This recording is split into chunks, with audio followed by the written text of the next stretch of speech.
Okay, I'm back.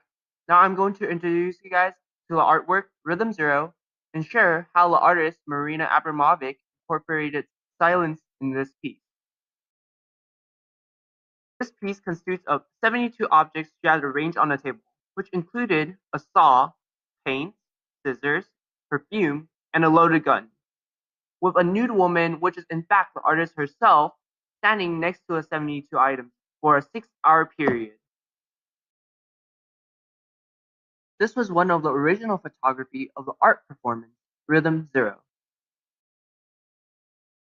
The objective of the piece is for our audience to manipulate her into doing whatever they want in their minds, and then to realize how fragile the human mind can be when it comes to a simple image.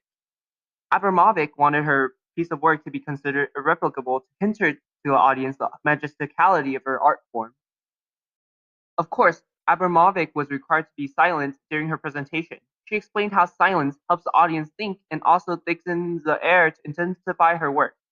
She also claimed that this type of atmosphere helps individuals think independently and dive into her work to understand the obscene thoughts one may have when one is alone. Abramovic's statement is that silence helps the mind think obscenely or have obscene thoughts. And now we're going to share with you guys the short story of Joe Opatowski, the founder of the WE charity organization. During his childhood, the Child and Youth Services frequently visited Opatowski and his brother because of his guardian's irregular parenting methods. Being a regular to the services, Opatowski became close friends with the chief development officer in his precinct.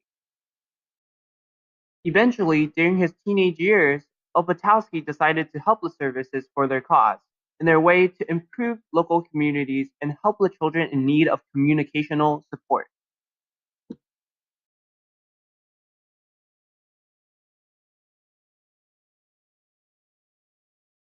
As he worked longer for the service, he started giving campaign speeches and raised money for travel scholarships for kids. During his campaign, he made a vow of silence to send others the message that the world needs some silence to think about the facts that actually mattered than to point out personal opinions outright and without thought. As a person who appreciated the ability to communicate, he still raised over $5,000 for travel scholarships. He has proved that actions speak louder than words. He says that people need to learn that how it feels like to not have the privilege of speaking and being listened to, but to see that they have been missing all the time, too busy spouting their own opinions. He showed us an account of how silence had actually been incorporated into life, how it has sent a message to those around us, how it could improve the outlook of our daily lives, and how we could change how we react.